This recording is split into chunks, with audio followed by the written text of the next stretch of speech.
হে everyone, গতকাল ছিল ১৯শে জ্যৈষ্ঠ, মানে বাবা লোকনাথের তিরোধান দিবস। আর এটা হলো গতকালের ভিডিও।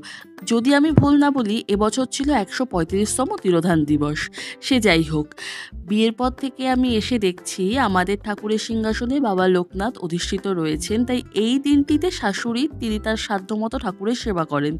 তো আমিও সেই পথের পথিক। উনি যেভাবে আমাকে বলে দিয়েছে আমিও সেভাবেই এখন এই দিনটাতে বাবার সেবা করি। কিন্তু এখন না, আমার দুজনের কাজ আমরা ভাগাভাগি করে নিয়েছি।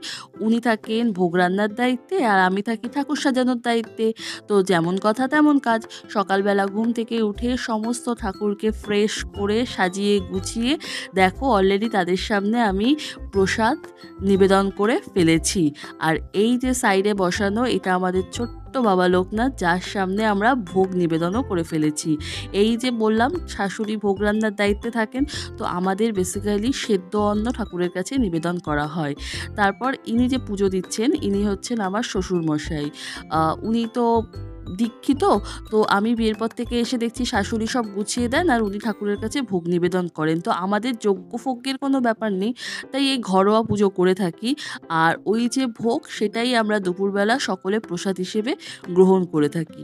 তো এইভাবেই প্রত্যেক বছর আমরা ১৯শে জ্যৈষ্ঠ কাটাই। তো এবছরের ১৯শে জ্যৈষ্ঠের ছোট, ছোট কিছু ক্লিপিংস তোমাদের সামনে দেখো আমি তুলে ধরলাম।